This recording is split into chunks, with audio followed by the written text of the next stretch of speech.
share with you some DIYs using these damaged and discarded porch leaners. I have 3 ideas for you. Let's get started. For this first project, I am making a sign that says Sweet Summer.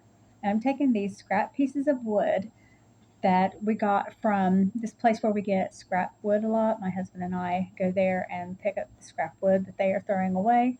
And these pieces were just like this. And so when I saw them, I thought these would be perfect for my watermelon slices. And that is just what I am using them for. Now, this color that I'm using here is called Christmas Green. It is by Apple Barrel. I think this color of green is perfect for the watermelon rind. So I'm just going to cover that really well. And then I'm going to come in with some white. This is also by Apple Barrel. And I'm going to paint with the white right next to the green. You know how the watermelon is, you've got the rind, and then you've got like the little white fleshy part, and then you've got the really nice pink juicy part that everybody likes to taste of. I think the white's a little bit bitter tasting to me. So then after I do that, then I don't clean my paintbrush. I leave that white in there. I just think it helps enhance the look a little bit. And I am using the color Lime Green by Folk Art.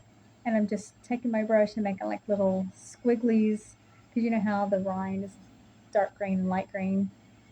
Okay, now this color is also by Folk Art, and it is called Pink Melon. You can paint your watermelon slices whatever color you want. You could use a light pink, you could use red, but I happen to have this color and I think it is spot on. It is an absolutely stunning color. I love it. I have used it for a couple years now on my watermelon projects because I think it's just perfect, and I will definitely be getting more of it so I can do it again. Now I have this other piece that I am also making into a watermelon slice, and I'm going to paint it the same way that I did the other one. And then after I get them all painted and they're all dry, as you can see, I use my hair dryer to speed up the process. Then I'm going to take a black marker, black permanent marker, and draw on the seeds, just drawing a little teardrop shape. Now I'm going to take a piece of sandpaper and I'm just going to distress the watermelon slices a little bit. And there we have those. Now, as you've seen in the beginning, I had these damaged and discarded porch leaners. And I'm taking this apart. It snaps out fairly easy. It's just got some, basically what I would call office staples holding it together. So I'm just going to pop that out of there. And then I'm just going to flip it over, and I'm going to use the back side to put my design on. And just take my little hammer and just do it so I can get the staples out. So I'm just pounding the pointy part of the staple, and then it makes pulling it out from the other side with my pliers very easy. And I'm just going to give the back side a coat of white paint. Once again, the white paint is by Apple Barrel. Just give it a nice good coat so that the whole board is covered. Now I'm going to use my stapler. You want to make sure that you don't have really long staples. I learned this the hard way, and I almost stapled the frame to the countertop. But luckily I did have some smaller staples. The shaft isn't as long, so it didn't go through the frame. And so that's what I'm using to help hold the frame together. As you see in the beginning, it was completely apart on that one end, or the one corner there. So I'm just making sure it's nice and secure. I put 3 staples in each corner to make sure it stayed held together very well. Okay, now I'm using black. This is also by Apple Barrel, and I'm just giving the frame a fresh coat of paint. I believe this one might have been blue, a dark blue. I can't swear to it, but I think it might have been. It's a really dark blue, so it's showing up black on the camera. But anyway, I gave it a black coat of paint. Now this is another watermelon slice I'm going to make here.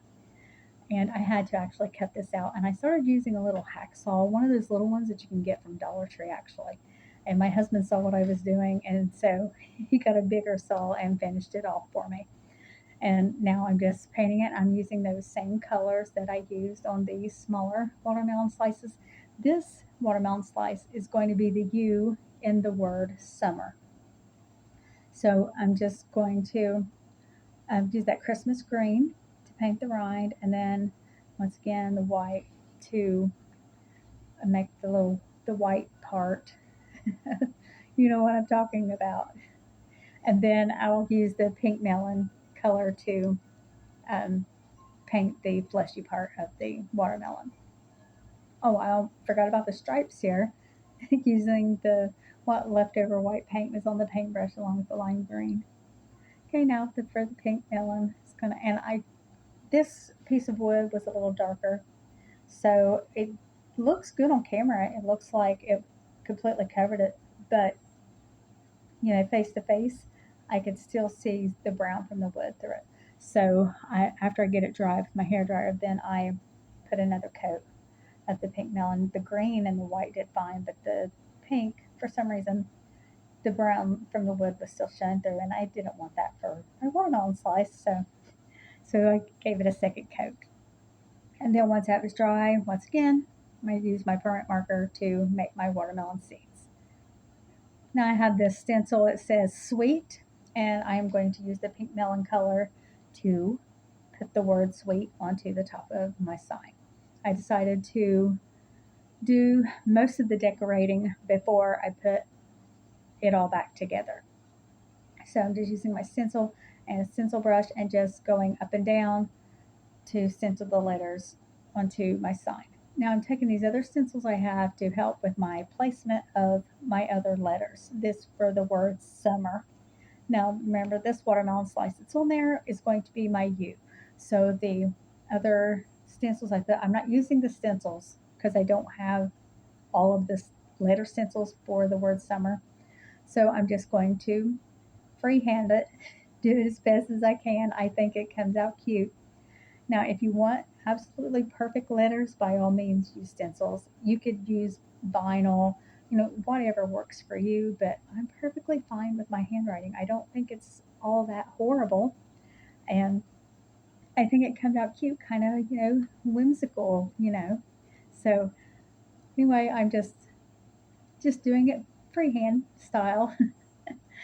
And I'm using the color Christmas green to do the letters. Probably should tell you that so you know what I'm using.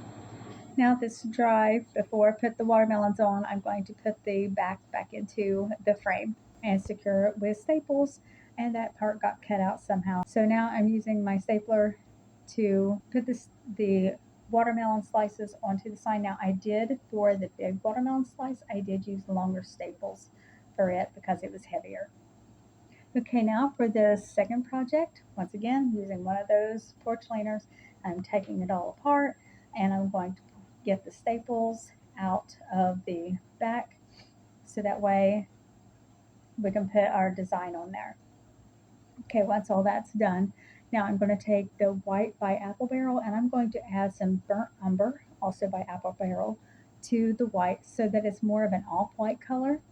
You want to start with just a little bit at first, and if it's still not the right tint you want, you can add more, or you can just buy some off-white paint. I don't use it as much, so I just choose to go ahead and just get a bigger thing of just regular white paint, and then I can tint it however I choose to do. So then I paint this really well. I didn't paint all the way to the top because this is going to be a patriotic porch cleaner, and so I wanted to do the top of it blue. I also added some of the burnt umber to this cobalt blue that is also by Apple Barrel.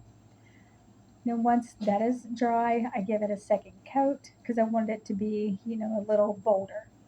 Now I'm using this red, but also by Apple Barrel, and I also added some of the burnt umber into it as well to make it a darker red and not a bright red.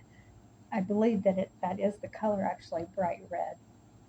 Now, whenever I do the sides, I'm just freehanding this. You can use paint if you want to, if you want your stripes to be absolutely perfect and, 100% straight. But I was fine with mine being a little off and not completely straight. But they do look really good. It's not like, they're all wonky or anything like that. Now I am using just white.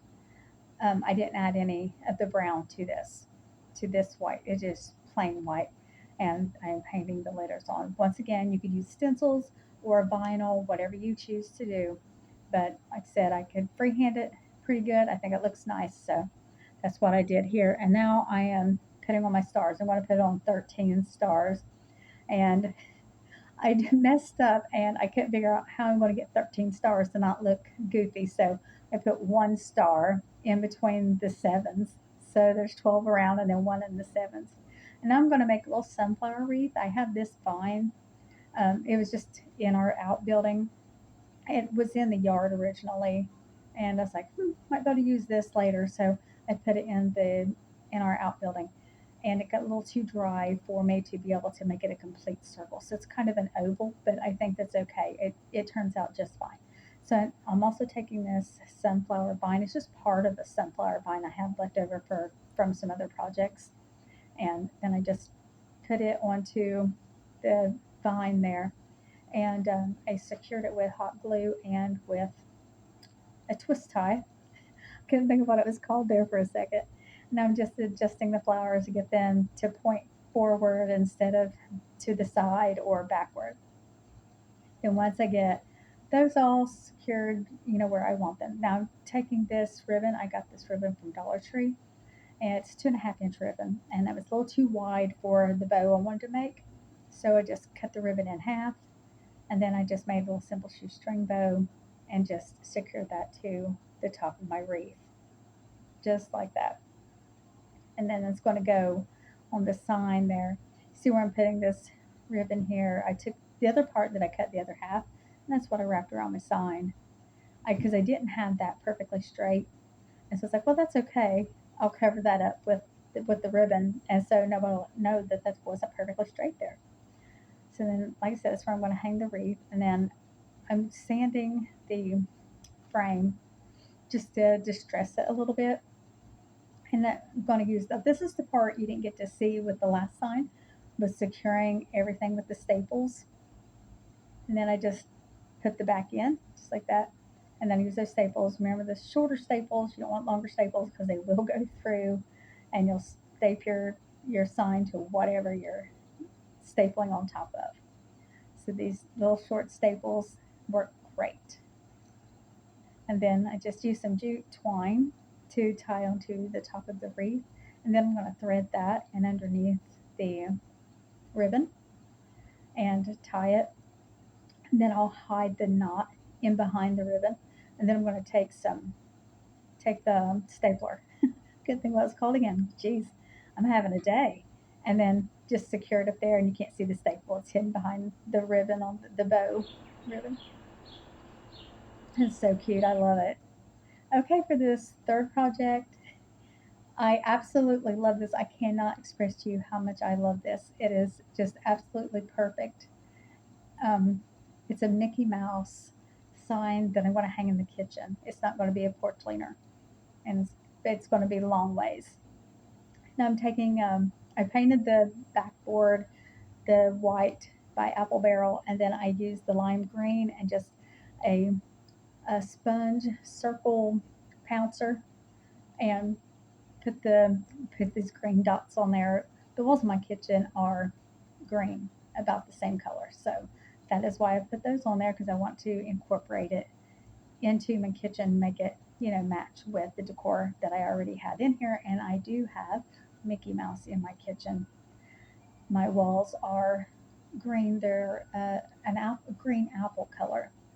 And then the trim is dark gray with red accents.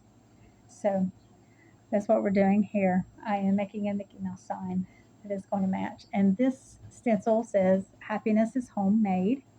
And the curtains in my kitchen they're white, and they have gray, black, and red designs on there with kitchen utensils and all of that. And so this stencil was perfect to go along with my kitchen, what I wanted to do in it.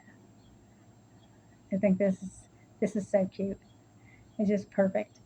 And then I take a black permanent marker and I fill in the word "is," so that way it helps it stand out instead of just kind of blending in there. And then I cheated. I took coloring book pages and I found images that I liked that showed Mickey and Minnie that made look happy.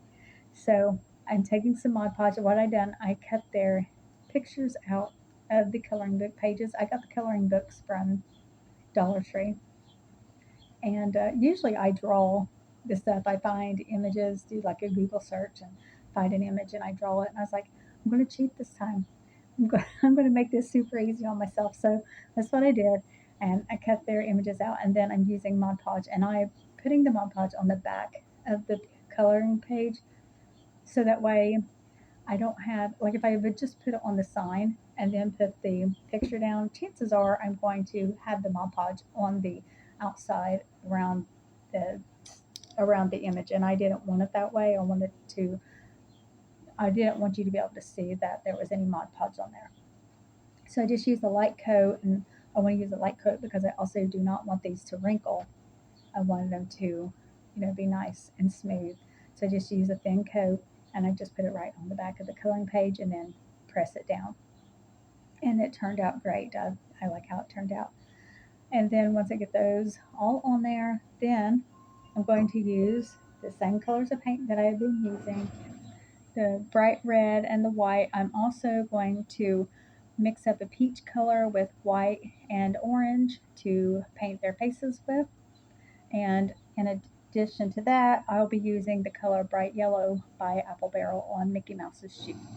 And now let's get this cute little happy Mickey and Minnie all painted up.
Those are all done. I am going to be adding this flower stencil. I'm using my tape measure to make sure I get the right placement. And I'm going to make the petals of the flower red, and I'm going to make the center of the flower yellow. I didn't want just Mickey Mouse's shoes to be the only thing that was yellow on the side, so that's why I'm making the center yellow. I debated what color I was going to use, and that's how I determined I was going to use yellow. So that way his shoes wouldn't be the only thing that was yellow. And now in the center of the yellow, I am going to use this stencil here had a little part on there. It's a spoon and a fork, and I thought that was perfect for this sign. So I'm just using black to put the little spoon and fork stencil in the middle of the flower there. And now I'm going to take my black permanent marker, and I'm going to trace all of the black lines on both Mickey and Minnie, so that way they're more bold, because what I painted, I did get on some of the black lines, and this way it'll all pop again. And there it is, all complete. This is so cute. I just absolutely love it. Okay, now it is time to put it all back together. So I just take my back here and put it into the frame and use my staples to secure it all back together. Once again, just a reminder, use those short staples. Okay, let's take one final look at all of these products.